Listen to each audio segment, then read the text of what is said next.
Olá, gente querida, paz do Senhor Jesus. Sou o pastor José de Carvalho e estou aqui nesse cerrado maravilhoso, tendo aqui ao fundo o Lago Paranã, aqui no Tocantins. Vim fazer uma visita aqui a uma família da igreja e resolvi gravar esse vídeo aqui especialmente para me falar algo que Deus tem falado comigo nesses últimos dias a respeito de Cristo e a sua igreja. E sabe, minha gente, esses dias fiz um casamento lá na igreja. E aí eu pedi para uma irmã da igreja cantar aquele hino do Titanic, da Melissa, lembra? E sabe que ficou tão legal, ficou tão bonito, aquele hino, ele traz uma mensagem tão grande que fez com que o Espírito Santo me mostrasse algo muito mais profundo do que aquilo que a gente está acostumado as pessoas a falarem. Porque desde pequeno eu só ouço as pessoas falarem que o Titanic afundou porque o dono daquele navio era um ateu e falou que nem Deus afundava aquele navio. Tudo bem, não estou querendo discordar nada disso, mas é que a gente conseguiu resgatar desse filme do Titanic e mais especialmente do hino, assistindo o hino da Melissa, que existe uma história de amor muito linda, que vale a pena a gente falar um pouco sobre ela, porque essa história de amor, de alguma forma ou de muitas formas, essa história de amor aponta para o amor de Cristo e também a sua igreja. Mas por quê, pastor? Por quê? Porque ali dentro daquele navio, primeiro que nós sabemos da história que foram centenas e centenas de pessoas que afundaram, que foram para o abismo. Isso representando da mesma forma que um dia, infelizmente, muitas pessoas, por não vigiarem, né, por não aceitarem a salvação, vão também, infelizmente, vão para o abismo, porque não ouviram a pregação do Evangelho, que diz: olhai para mim e sereis salvos. Basta a gente olhar para Deus, olhar para o Salvador, para o Senhor Jesus. No outro lugar diz a palavra do Senhor dizendo assim, ó, quem crê nele não é condenado.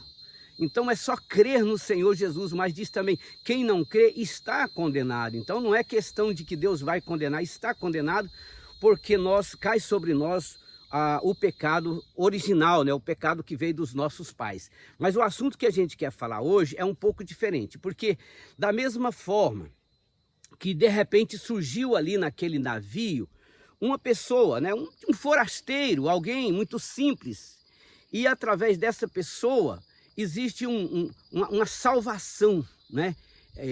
Ele conhece aquela menina, a Rose, né? No momento em que ela já ia dar cabo na sua vida, começa a conversar com ela, e ela não só desiste de pular daquele navio e destruir a sua vida, como passa também como nasce no coração dela um amor que faz com que a vida dela muda completamente.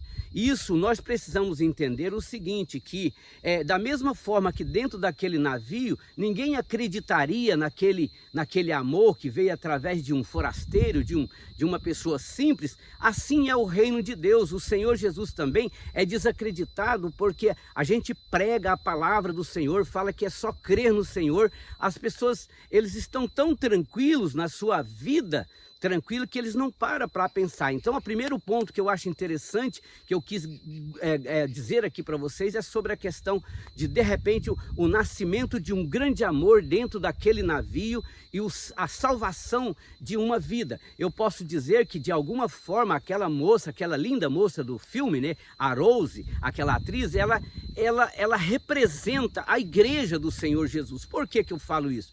Porque, primeiro, a gente era um povo totalmente condenado, a gente estava já condenado à morte, mas de repente apareceu alguém e nos deu uma nova vida, uma nova vontade de viver com amor aqui nessa face da terra, certo?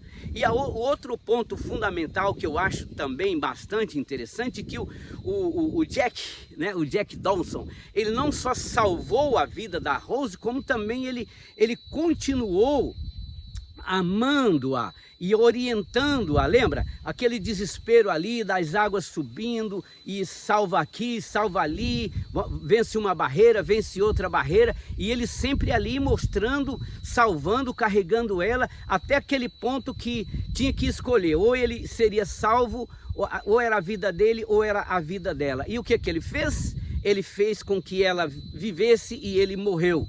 Ele morreu para salvar a vida dela. Não foi isso que aconteceu com o Senhor Jesus? Ele morreu para salvar a vida da sua noiva, da sua igreja. Agora, não se engane, irmão. Não pense que Jesus morreu para salvar todo mundo. Ele morreu para salvar aqueles que crêem nele. E aqueles que crêem nele têm um nome. É a igreja do Senhor, a noiva do Cordeiro. E ele não só, o Jack, ele não só colocou ela em segurança, como ele passou a orientação para ela, como que ela deveria proceder para poder continuar, e motivou ela a continuar vivendo. E é isso que tem acontecido com todas as pessoas que entregam a sua vida para o Senhor Jesus.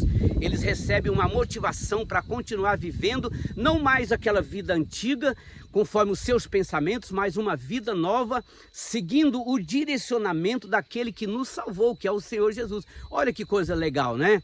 Então nós vivemos hoje com alegria aqui nessa terra, cumprindo com alegria, com amor, aquilo que o Senhor nos orientou, tem nos orientado para a gente viver essa vida. E eu estava estudando a história da Rose, né? Então ela se casou depois, ela teve filhos, e é isso que acontece com a igreja. Quando a gente passa a viver na dependência daquilo que o Senhor nos ensinou para a gente viver a vida aqui na face da terra, a gente vai gerar filhos espirituais. Pessoas vão querer seguir a nossa orientação, pessoas vão querer caminhar junto conosco. E para mim, isso aí é a verdadeira salvação. Então, eu deixo para vocês aqui que o Titanic tem a história triste da morte e tal, tem a história do ateísmo, né? Daqueles que querem confrontar Deus, mas também tem a história ali dentro que eu posso colher do grande amor que representa o amor do Senhor Jesus para salvar e dar orientação de vida para a sua igreja, para a vida eterna. Deus abençoe a todos no nome do Senhor Jesus.